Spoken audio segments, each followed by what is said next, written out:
تو مجھے جتنی مرضی دیر یہاں پر قید رکھو، مجھے کوئی مسئلہ نہیں۔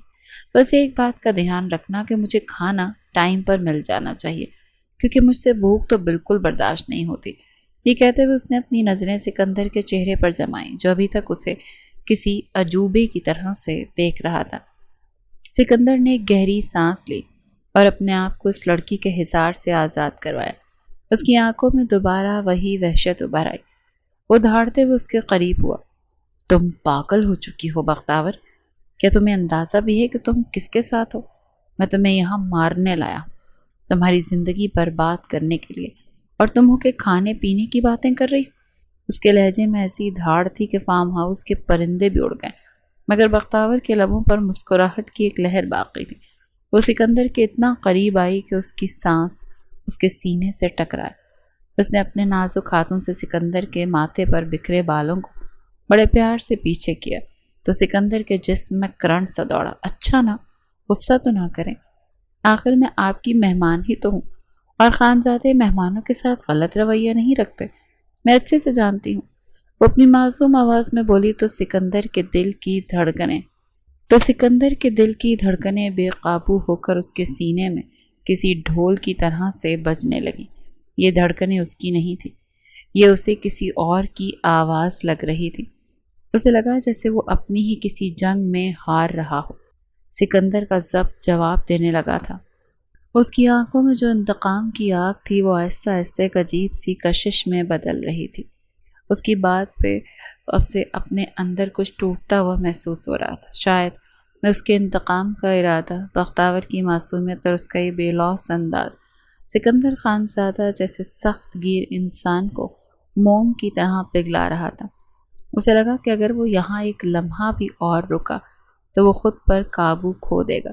اس نے ایک دم بختاور سے رخ پھیرا اور لمبے لمبے ڈگ بھرتا ہوا فارم ہاؤس کے اندر کی طرف نکل گیا۔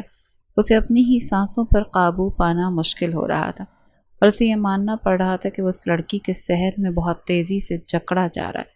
پیچھے کھڑی بختاور اسے جاتے ہوئے دیکھ کر گھورتے ہوئے کاندھے اچکا کر اس کے پیچھے ہی قدم بڑھا گئی۔ اس کے چہرے پر کوئی ڈر، کوئی خوف نہیں تھا۔ جس چیز نے سکندر کے دل میں ہلچل مچا دی تھی وہ فارم ہاؤس کے ایک تاریک کونے میں کھڑا تھا، جہاں کا ماحول اس کے اندر جلتی ہوئی آگ سے بھی زیادہ گرم تھا۔ اس نے اپنی جیب سے فون نکالا اور ایک نمبر ڈائل کیا، جس کی ایک ایک بیل سکندر کے انتقام کو مزید دہکا رہی تھی۔ کیا بیماری ہے؟ کیوں اس وقت میرا دماغ خراب کر رہے ہیں؟ بازل نے اکتاہٹ سے کہتے ہوئے اپنے آگے پڑے لیپ ٹاپ کو بند کرتے پوچھا تو سکندر نے ایک سرد اور ظالمانہ قہقہ لگایا جو فون کی اسپیکر سے نکل کر بازل کے کانوں میں زہر کی طرح اترا تھا۔ تمہاری بہن میرے پاس ہے بازل، بالکل ویسے ہی جیسے تم میری بہن کو 1 سال پہلے اٹھا کر لے گئے تھے۔ آج اس کا بدلہ تمہاری بہن چکائے گی۔ اس نے بازل کے سر پر بم پھوڑا تھا۔ کیا بکواس کر رہے ہو؟ اگلے ہی پل اس کی دھاڑ پر سکندر کا دل قہقہ لگا اٹھا۔ یہی تڑپ تو میں دیکھنا چاہتا تھا، وہ میں تیری جان لے لوں گا۔ بازل کی چیخیں اور دھاڑیں سکندر کو سنائی دے رہی تھیں۔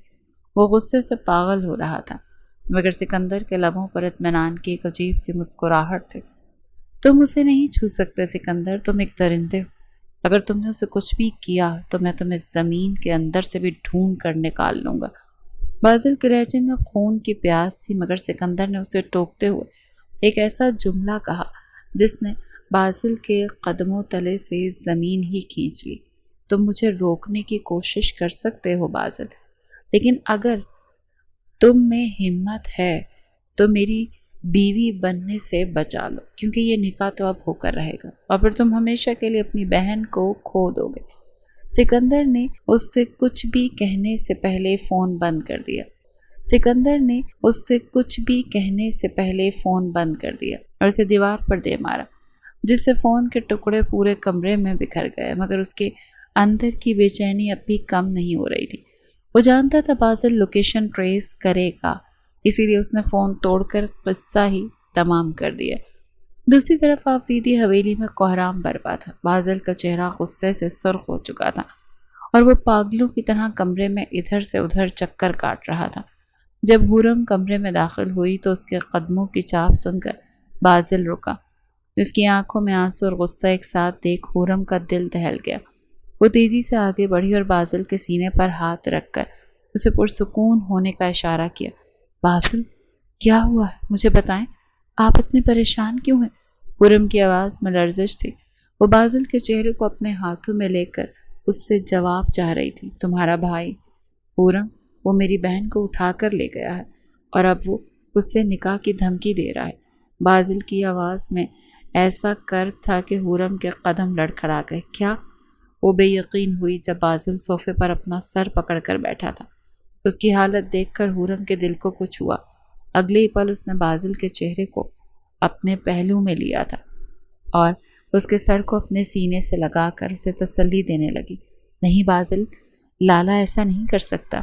وہ غصہ ضرور ہے، وہ انتقام کا پیاسا ہے، لیکن وہ کسی بے گناہ لڑکی کو نقصان نہیں پہنچائے گا۔ مجھے یقین ہے اپنے بھائی پر۔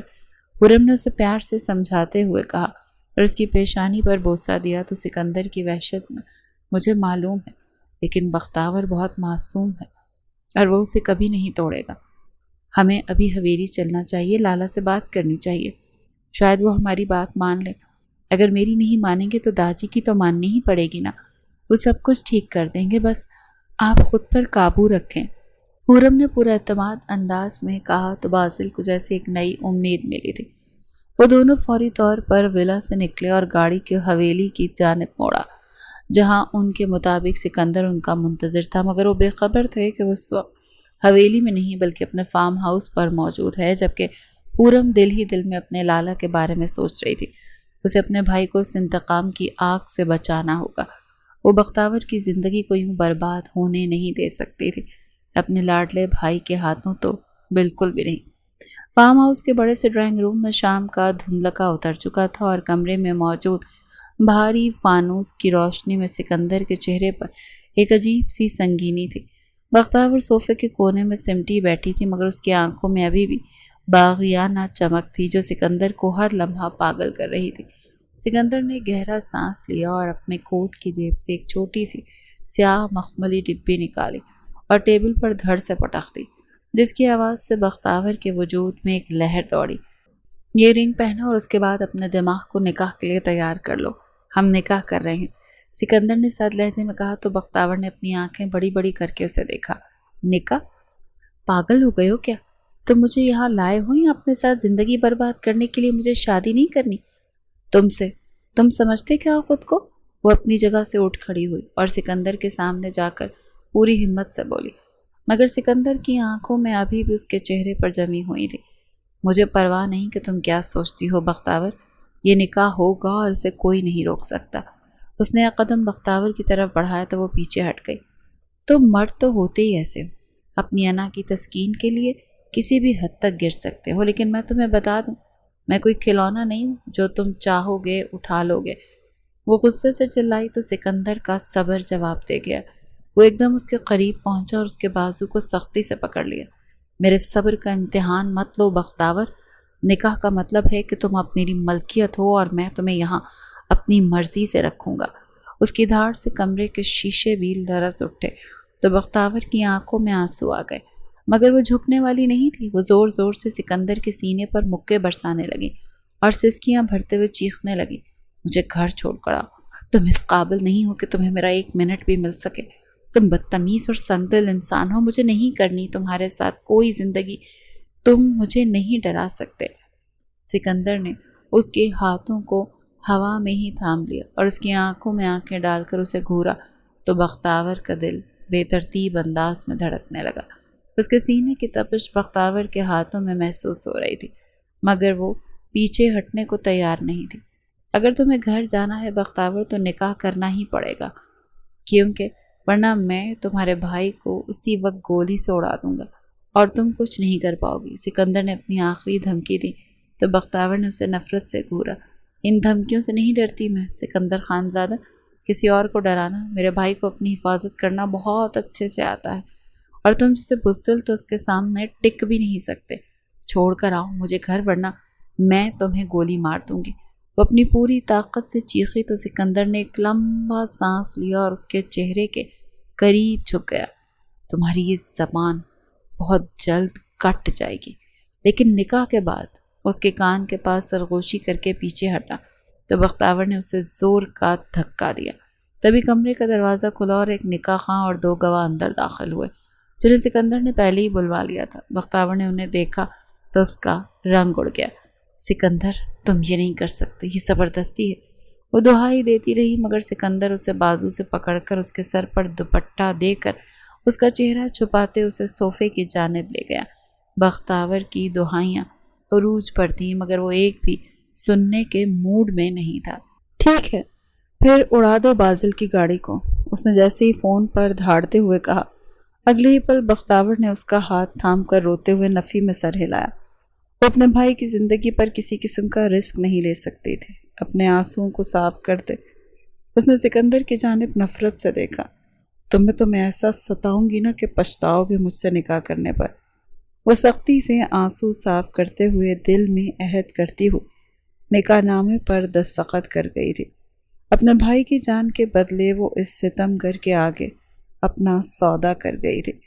نکاح خاں نے جب ایجاب و قبول کی بات کی تو بختاور کا گلا خشک ہو گیا، مگر سکندر کی آنکھوں میں درندگی دیکھ کر وہ انکار نہیں کر سکی تھی۔ اس نے سر جھکا کر اپنی رضامندی ظاہر کی اور سکندر نے بھی پورے عزم کے ساتھ قبول کیا۔ اس لمحے کمرے کا ماحول بدل گیا۔ سکندر نے اسے اپنی بیوی کے طور پر قبول کر لیا تھا اور بختاور اب اس کی قید میں نہیں بلکہ اس کے نکاح میں تھی۔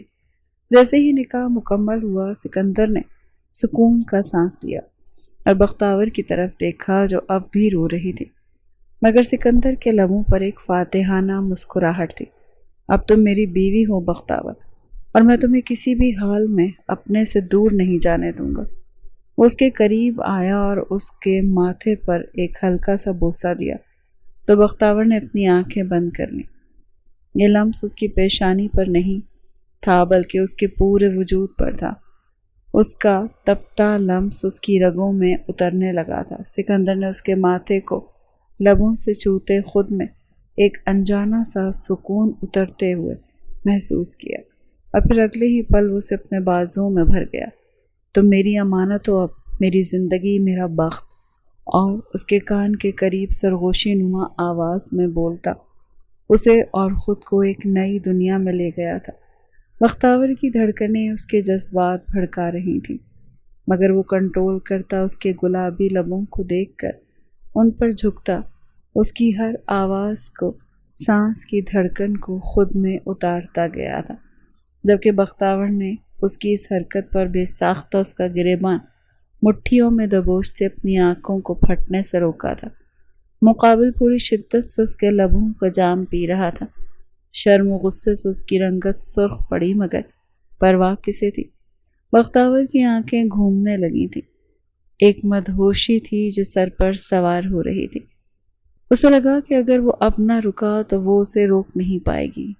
سکندر نہ چاہتے ہوئے بھی اس نے ایک کوشش کی تھی اسے روکنے کی، مگر مقابل اسے اپناتا ہی چلا گیا۔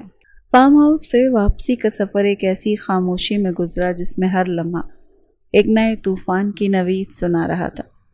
سکندر کے چہرے پر ایک فاتحانہ سکون تھا، جبکہ بختاور گاڑی کی کھڑکی سے باہر ویرانے کو دیکھ رہی تھی۔ اس کے ذہن میں وہی الفاظ گونج رہے تھے کہ اب تم سکندر خانزادہ کی بیوی ہو، اور یہ حقیقت اسے اندر سے جھنجھوڑ رہی تھی۔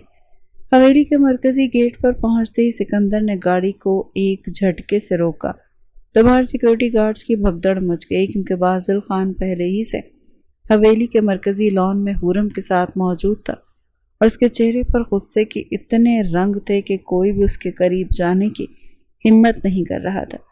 جیسے ہی گاڑی کا دروازہ کھلا اور بختاور نیچے اتری تو لان میں کھڑی حورم کی چیخ نکل گئی اور وہ تیزی سے بھاگتے ہوئے اپنی نند کے گلے لگ گئی۔ میری بختاور، تم ٹھیک تو ہو نا؟ اس نے اس کے چہرے کو ہاتھوں میں لے کر بے چینی سے پوچھا تو بختاور نے خاموشی سے اپنے بھائی بازل کی طرف دیکھا جو اپنی جگہ پتھر بنا کھڑا تھا، اور اس کی نظریں صرف سکندر پر جمی ہوئی تھیں جو گاڑی سے اتر کر بہت اطمینان سے اپنے کوٹ کے بٹن درست کر رہا تھا۔ بختاور نے ایک لمحہ ضائع کیے بغیر دوڑ کر اپنے بھائی کے گلے لگ کر سسکیاں بھرنا شروع کر دیں۔ لالا، مجھے اس نے زبردستی اپنے ساتھ رکھا تھا، آپ اسے کچھ کیوں نہیں کہتے؟ بختاور کی آواز میں ڈر اور شکایت تھی تو بازل نے اسے اپنے سینے سے لگا کر اس کی پیشانی پر پیار کیا اور سکندر کی طرف ایک غضبناک نظر ڈالی۔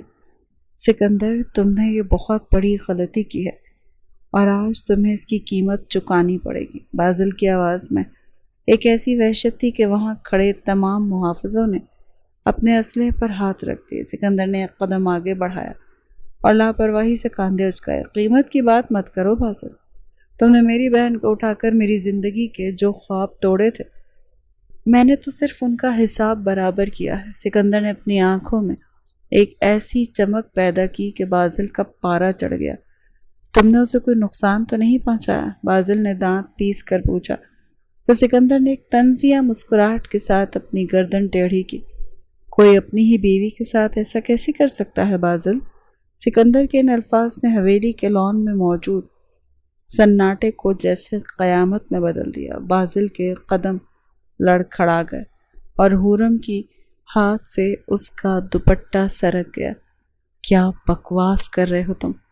بازل کی آواز حلق میں ہی پھنس گئی۔ حورم بھی بے یقینی سے سکندر کو دیکھ رہی تھی، جیسے اسے اپنی سماعتوں پر یقین نہ آ رہا ہو۔ جی ہاں، تم نے بالکل صحیح سنا، ہم نے نکاح کر لیا ہے اور اب بختاور صرف تمہاری بہن نہیں بلکہ سکندر خانزادہ کی شریک حیات بھی ہے۔ سکندر نے بہت سکون سے یہ الفاظ کہے تو بازل نے ایک جست لگائی اور سکندر کا گریبان پکڑ لیا۔ طلاق تو اسے ابھی اسی وقت طلاق دو ورنہ میں تمہیں اسی حویلی میں دفن کر دوں گا۔ بازل کے لہجے میں زہر تھا مگر سکندر نے بھی اس کے ہاتھ پر اپنا ہاتھ مار کر اسے دور دھکیلا۔ اگر تمہیں اپنی بہن اتنی پیاری ہے تو ٹھیک، تم بھی میری بہن حورم کو طلاق دے دو اور ہم دونوں اپنی اپنی بہنیں واپس لے لیتے ہیں۔ دیکھتے ہیں تم کتنا حوصلہ رکھتے ہو۔ سکندر کے اس جواب پر بازل کے ہاتھ ہوا میں ہی ٹھہر گئے، کیونکہ وہ اپنی حورم کو طلاق دینے کا سوچ بھی نہیں سکتا تھا۔ یہ ایک ایسا جال تھا جس میں دونوں کی طرف سے پھنسنا طے تھا۔ تبھی ناؤ سے دادا جان کی بھاری آواز، روبدار آواز آئی جس نے دونوں کو رکنے پر مجبور کر دیا۔ بس کرو تم دونوں، یہ تماشا اب ختم ہو جانا چاہیے۔ دادا جان کی موجودگی سے ماحول میں ایک دم سنجیدگی آ گئی۔ وہ آہستہ قدموں سے چلتے ہوئے دونوں کے درمیان آ کر کھڑے ہو گئے۔ بازل، ابھی بختاور کو اپنے ساتھ لے جاؤ۔ یہ کوئی طریقہ نہیں ہے کہ تم اسے اس حال میں چھوڑ دو۔ ہم خود آئیں گے اور پوری دھوم دھام سے اپنی بہو کو لینے پہنچیں گے۔ یہ رسم و رواج اور ہمیں عزت کا معاملہ ہے۔ دادا نے جب سکندر کی طرف دیکھا تو سکندر نے احتجاج کرنے کے لیے منہ کھولا۔ دادا جان، یہ میری بیوی ہے اور اسے کہیں نہیں جانا چاہیے۔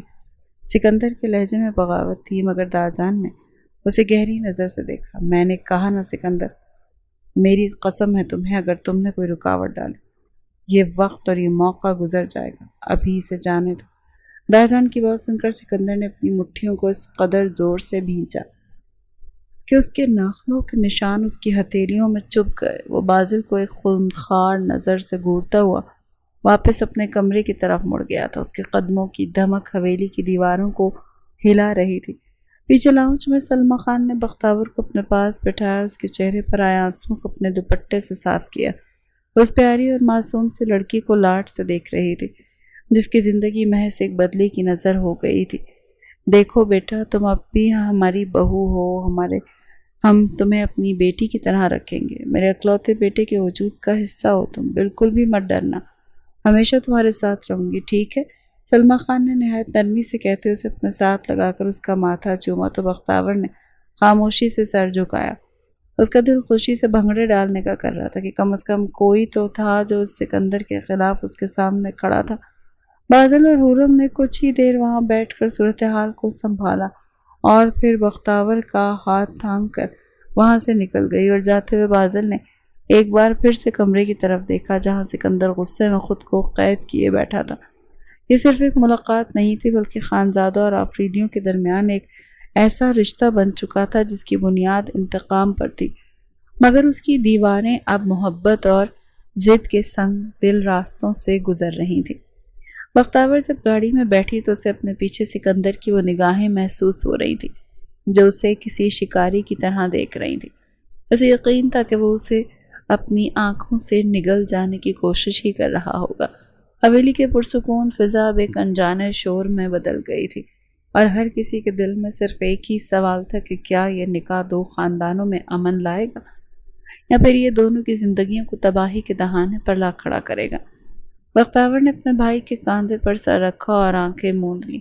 اسے سکندر کی وہ دھمکی یاد آ رہی تھی کہ وہ اب اس کی امانت ہے اور یہ امانت اب سکندر کے انتقام کی گرداب میں پھنس چکی تھی، جس سے نکلنا بختیور کے لیے ناممکن سا لگتا تھا، مگر اس کی ہمت اور اس کی معصومیت نے سکندر کے دل میں جو دراڑ ڈالی تھی، شاید وہ دراڑ ہی ان کے رشتوں کو مضبوط کرنے کی وجہ بننے والی تھی۔ رات کے 12:30 بج رہے تھے اور آفریدی حویلی میں ہر طرف ایک گہری خاموشی چھائی ہوئی تھی، مگر بختیور کی آنکھوں میں نیند کا نام و نشان نہیں تھا۔ وہ اپنے کمرے کی کھڑکی کے پاس بیٹھی چاند کو دیکھ رہی تھی اور اس کے ذہن میں سکندر کے وہ الفاظ گونج رہے تھے جو اس نے نکاح کے وقت کہے تھے کہ اب تم میری امانت ہو۔ اسے محسوس ہو رہا تھا کہ اس کے ارد گرد کی فضا میں ایک عجیب سی گرمی ہے جو کسی کے وجود کی موجودگی کا احساس دلا رہی تھی۔ اچانک کمرے کے دروازے پر ایک ہلکی سی دستک ہوئی اور اس سے پہلے کہ بختیور کچھ پوچھتی دروازہ آہستہ سے کھلا اور سکندر خانزادہ اس کے کمرے میں داخل ہوا۔ اس کی آنکھوں میں وحشتناک شدت تھی کہ بختیور کا دل بے قابو ہو کر دھڑکنے لگا۔ وہ تیزی سے کھڑی ہوئی اور اپنے دوپٹے کو درست کیا جس سے اس کی بے چینی صاف ظاہر ہو رہی تھی۔ تم یہاں کیا کر رہے ہو؟ رات کے اس پہر یہ آفریدی حویلی ہے، یہاں کسی کو آنے کی اجازت نہیں۔ بختیور نے اپنے لہجے میں سختی لانے کی کوشش کی، مگر اس کی آواز میں کپکپاہٹ تھی جس نے سکندر کی مسکراہٹ کو مزید گہرا کر دیا تھا۔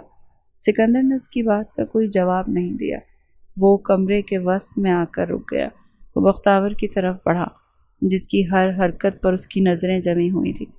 وہ کسی شکاری کی طرح اس کے قریب آیا اور اس کی آنکھوں میں جھانکتے ہوئے دھیمے لہجے میں بولتا اس کے کان کے قریب جھکا، میں اپنی بیوی سے ملنے آیا اور مجھے روکنے کا حق کسی کے پاس نہیں، تمہارے اس بھائی کے پاس بھی نہیں۔ اس کا سرسراتا لہجہ بختیور کا دل کپکپا گیا۔ اس نے پیچھے ہٹنے کی کوشش کی تھی مگر اس کا سامنا دیوار سے ہوا اور سکندر نے اپنے ہاتھوں کو دیوار پر ٹکاتے ہوئے اسے اپنے حصار میں لے لیا۔ یہ اب تم حد سے بڑھ رہے ہو، نکلو میرے کمرے سے ورنہ زور سے شور مچا کر سب کو بلا لوں گی۔ اس نے انگلی اٹھا کر وارن کرتے ہوئے کہا تو سکندر نے اس کی دھمکی کو کسی خاطر میں نہ لاتے ہوئے اسے ٹوکتے ہوئے اس کے ماتھے پر بکھرے بالوں کو بڑے پیار سے پیچھے کیا۔ ہاں تو مچاؤ نہ شور، اچھی بات ہے، تمہارا بھائی دیکھ لے گا تو اور بھی بہتر ہوگا، اسے پتہ چلے گا کہ میں اپنی چیز کے لیے کسی بھی حد تک جا سکتا ہوں اور کتنا بےتاب ہوں تمہیں پانے کے لیے۔ سکندر کا لہجہ اتنا پرسکون اور پرکشش تھا کہ بختیور کا غصہ ایک دم ٹھنڈا پڑ گیا۔ اس کی خوشبو جو ہمیشہ سکندر کے وجود کے ساتھ رہتی تھی اب بختیور کو اپنی گرفت میں لے رہی تھی۔ اس کی گمبھیر آواز میں کہے گئے الفاظ اس کے رگوں پے میں دوڑ گئے۔ بے ساختہ اس نے اپنی نظریں جھکائی تھیں۔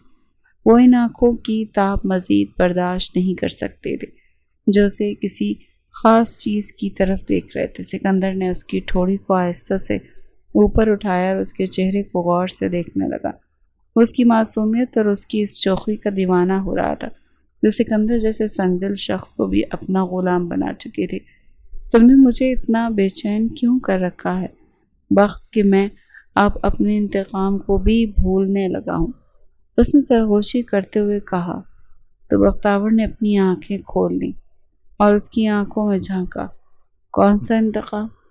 اپنا سارا انتقام ختم کرو، پھر کروں گی تم سے شادی ورنہ بھول جاؤ۔ بختیور نے اس کے سینے پر ہاتھ رکھ کر غصے سے کہا تو سکندر کے دل کی دھڑکنیں اس کے ہاتھ کے نیچے تیزی سے دھڑکنے لگیں جو اس کی حالت کی گواہی دے رہی تھی۔ اب تو دل چاہ رہا ہے کہ واقعی بھول جاؤں، تمہارے چہرے نے ویسے بھی کہاں کم بخت کچھ یاد رہنے دیا۔ اپنا سر پیچھے کی جانب پھینک کر ہلکا سا ہنسے سکندر نے اسے اپنے بازوں میں بھرا تو بختیور نے سکندر کے گلے میں اپنی باہیں ڈال دیں اور اس کے کاندھے پر اپنا سر ٹکا دیا۔ تم ایسے کر کر کے مجھے پاگل کر رہی ہو۔ اس کی حرکت پر سکندر کے جذبات ابھرنے لگے۔ تبھی اس کے کان میں سرگوشی کرتے ہوئے بولا تو بختیور نے ناک سکوڑا جسے دیکھ کر وہ اس کی ناک پر لب رکھ گیا۔ بہت جلد آؤں گا تمہیں ہمیشہ کے لیے اپنی پناہوں میں قید کرنے۔ اس نے بختیور کے کانوں میں سرگوشی انڈیلی تو اس نے مسکراتے ہوئے اپنا منہ مزید اس کی گردن میں گھسیڑ دیا۔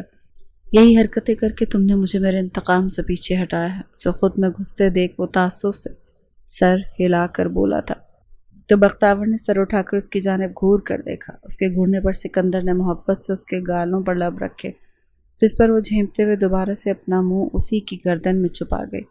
سکندر نے اسے ایک بار پھر اپنی گرفت میں لیا۔ تم میری ہو اور ہمیشہ رہو گی، کسی میں ہمت نہیں ہے کہ وہ تمہیں مجھ سے چھین سکے۔ ایک آخری بوسہ لے کر وہ کمرے سے باہر نکل گیا، جبکہ پیچھے وہ اپنے وجود کو دیکھتی لال ہونے لگی۔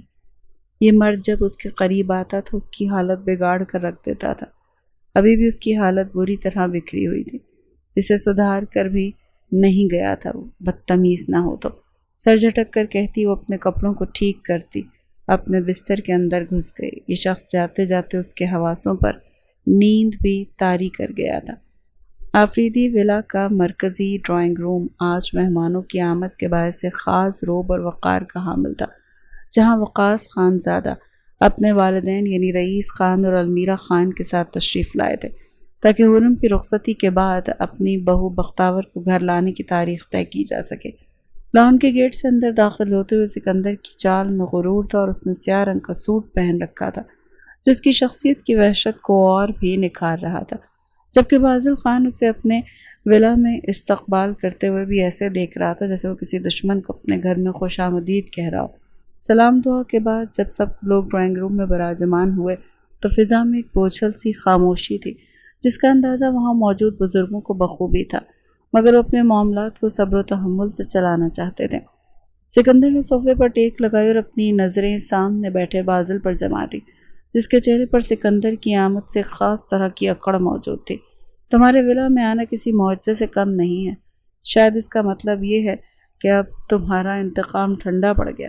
سکندر نے اپنی چائے کا کپ ٹیبل پر رکھتے ہوئے طنزیہ لہجے میں کہا تو بازل نے ایک سرد مسکراہٹ کے ساتھ اپنی گردن تھوڑی سی خم کی۔ تم غلط فہمی میں ہو سکندر، یہ سب صرف ایک رسم نبھانے کے لیے ہے تاکہ بڑوں کے فیصلوں کے مطابق بختاور اپنے آپ کو سنبھال سکے، باقی انتقام تو خون کے ہر قطرے میں زندہ رہتا ہے۔ بازل کی بات پر سکندر کے ماتھے پر بل پڑے تھے۔ اس نے ایٹیٹیوڈ سے اس کی جانب دیکھتے سر جھٹکا، جس کے سب لوگ تعصب سے ان کی جانب دیکھ رہے تھے، جن کی چونچ کبھی بند نہیں ہوتی تھی۔ رئیس خان اور حاکم خان نے ایک دوسرے کو دیکھا اور بزرگانہ شفقت کے ساتھ دونوں کو مخاطب کیا۔ اب جب رشتے جڑ چکے ہیں تو پرانے گلے شکوے ختم ہو جانے چاہیے، اور تم دونوں کو اب ایک خاندان کی طرح رہنا چاہیے، کیونکہ اب دشمنی کا دور بیت چکا ہے اور محبت اور امن کا وقت ہے۔ ان کے کہنے پہ دونوں کے چہروں پر کڑواہٹ گھلی تھی، مگر فی الحال موقع ایسا نہیں تھا کہ انکار کیا جاتا۔ جبھی چاروں ناچار سکندر اور بازل دونوں اپنی اپنی جگہ سے اٹھے اور بزرگوں کی بات مانتے ہوئے ایک دوسرے کے قریب آئے۔ جب وہ گلے ملے تو سکندر کی آنکھوں میں آگ سی تھی جو صرف بازل دیکھ سکتا تھا۔ اپنا بدلہ کبھی نہیں بھولوں گا، یہ یاد رکھنا۔ سکندر کی بات سن کر بازل کے لبوں پر ایک فاتحانہ مسکراہٹ پھیل گئی۔ اس نے اپنی نظریں سکندر کی آنکھوں میں گاڑی تو تم نے میری بہن کے ساتھ کون سا کچھ کم کیا؟ بھولوں گا میں بھی کچھ نہیں۔ وہ کون سا کم تھا؟ دو بدو جواب دیتے اس کا منہ بند کرواتا تھا، جس پر سکندر کو دانت پیس کر پیچھے ہٹنا پڑا۔ دیکھ لوں گا میں، اس نے دھمکی آمیز انداز میں کہا تو بازل کے لبوں پر مسکراہٹ پھیلی۔ ان کے چہروں پر یہ دھیمی سی مسکراہٹ اور خاموش جنگ صرف وہ دونوں ہی سمجھ سکتے تھے، مگر بزرگوں نے ان کی اس سرگوشی کو تعلقات کی بحالی سمجھا اور خوشی کا اظہار کیا تھا۔ ان کے مطابق وہ دونوں سدھر چکے تھے، جو کہ ایک ناممکن سی بات تھی۔ اس کے بعد رخصتی کی تاریخ کا تعین ہوا اور سب کی باہمی رضامندی سے اگلے مہینے کی 15 تاریخ طے پا گئی۔ پورا میں سارے معاملے میں خاموش بیٹھی بختاور کو دیکھ رہی تھی، جس کے چہرے پر ایک انجانی سی شرم اور سکندر کی موجودگی سے پیدا ہونے والی بے چینی تھی۔ سکندر نے جاتے ہوئے ایک بار پھر بختاور پر نگاہ ڈالی اور اسے ایک پیغام بھی دیا تھا جسے صرف وہی سمجھ سکی تھی۔ رخصتی کی تاریخ طے ہوتے ہی حویلی کے ماحول میں ایک وقتی سکون سا چھا گیا تھا، مگر دونوں کی طرف کی دیواروں کو معلوم تھا کہ یہ امن صرف ان کے لیے ہی ہے، کیونکہ سکندر خان زادہ اور بازل آفریدی کے درمیان ابھی بہت کچھ باقی تھا جو ان کی تقدیر کو کسی موڑ پر لا کر کھڑا کرنے والا تھا۔ مہمانوں کی روانگی کے وقت سکندر جب اپنی گاڑی کی طرف بڑھا تو اسے اپنے پیچھے بختاور کے قدموں کی چاپ سنائی دی، جو اسے دور سے دیکھ رہی تھی۔ سکندر نے گاڑی کا دروازہ کھولتے ہوئے ایک بار پھر پیچھے مڑ کر اسے دیکھا اور پھر گاڑی سٹارٹ کرتے وہاں سے نکلتا چلا گیا۔ پیچھے وہ اب سکندر کی حویلی میں جانے کے لیے نہ صرف تیار تھی بلکہ کسی نہ کسی طرح سے اپنے اندر ایک عجیب سی کشش بھی محسوس ہو رہی تھی جو اسے بار بار سکندر کی طرف کھینچ رہی تھی۔ آفریدی ولا میں اب ایک نئی گہما گہمی کا آغاز ہونے والا تھا، کیونکہ خانزادوں کی بہو بن کر جانے والی بختاور کا یہ سفر بہت سے جذباتی طوفانوں کو اپنے اندر سموئے ہوئے تھا۔ بازل نے حورم کا ہاتھ تھاما اور اسے اپنے کمرے کی طرف لے گیا، جبکہ پیچھے لاؤنج میں خاموشی اور سکندر کی دھمکیوں کا ایک گہرا سایہ اب بھی باقی تھا جو ان سب کو یہ یاد دلاتا رہا کہ امن کا اعلان ہو چکا ہے۔ بارات کا دن آ چکا تھا اور آفریدی ولا کی فضا میں ایک عجیب سی گہما گہمی اور اداسی کا ملا جلا احساس تھا۔ ہر طرف گلاب کی پتیاں بکھری ہوئی تھیں اور مہمانوں کی آمد و رفت جاری تھی، مگر بازل خان کے دل پر جیسے کوئی بھاری پتھر رکھا ہوا تھا، کیونکہ آج وہ اپنی بہن کو اس شخص کے حوالے کرنے والا تھا جو اس کا سب سے بڑا دشمن تھا۔ حویلی کا ہر کونا بختاور کی ہنسی اور شرارتوں کو یاد کر رہا تھا، مگر آج وہ خاموشی سے اپنے کمرے میں تیار بیٹھی تھی۔ اس نے سرخ رنگ کا عروسی جوڑا پہن رکھا تھا جس پر سنہری کام اس کی معصومیت کو چار چاند لگا رہا تھا۔ اس کا چہرہ کسی کملائے ہوئے گلاب کی طرح تھا، کیونکہ وہ جانتی تھی کہ رخصتی صرف اس کے گھر سے دوسرے گھر کی نہیں بلکہ ایک نئی زندگی کی آزمائش ہے۔ تبھی دروازہ کھلا اور حورم اندر داخل ہوئی، جس نے بختاور کو دیکھ کر ایک گہری سانس لی اور اس کے قریب آ کر اس کے سر پر دوپٹہ ٹھیک کرنے لگی۔ دیکھو بختاور، ہمت نہیں ہارنی، لالا تمہیں بہت چاہتا ہے، بس اس کا اظہار کرنے کا طریقہ تھوڑا سخت ہے۔ حورم نے اسے ڈھارس بندھائی تو بختاور نے مسکرا کر سر ہلا دیا، مگر اس کی آنکھوں میں نمی تھی۔ باہر ڈھول کی تھاپ پر گاڑیوں کے ہارن بجنے لگے۔ سکندر خانزادہ اپنی بارات لے کر پہنچ چکا تھا۔ وہ ایک روایتی شیروانی میں ملبوس کسی بادشاہ کی طرح ولا کے لان میں داخل ہوا تو اس کی شخصیت کا روپ سب پر طاری ہو گیا۔ بازل نے آگے بڑھ کر اس کا استقبال کیا، مگر ان دونوں کی نظروں کا تصادم ایک بار پھر کسی جنگ کی نوید سنا رہا تھا۔ سکندر نے اپنی آنکھوں سے حویلی کے دروازے کی طرف دیکھا جہاں سے بختاور کو باہر لایا جانا تھا۔ اس کا دل اپنی جگہ پر نہیں تھا۔ وہ بارات لے کر انتقام کے لیے آیا تھا، مگر آج اسے انتقام سے زیادہ بختاور کے وجود کی طلب تھی جو اسے اندر ہی اندر بے چین کر رہی تھی۔ جب بختاور کو بازل نے خود سہارا دے کر باہر نکالا تو سکندر کی سانسیں تھم سی گئیں۔ سرخ لباس میں وہ کسی پری پیکر سے کم نہیں لگ رہی تھی۔ سکندر کے قدم بے ساختہ اس کی طرف بڑھے اور اس نے بغیر کسی کی پرواہ کیے بختاور کا ہاتھ تھام لیا، جو اس کے لیے ایک حتمی اعلان تھا۔ بازل نے جب بختاور کا ہاتھ سکندر کے ہاتھ میں دیا تو اس کی آنکھوں میں نمی تھی۔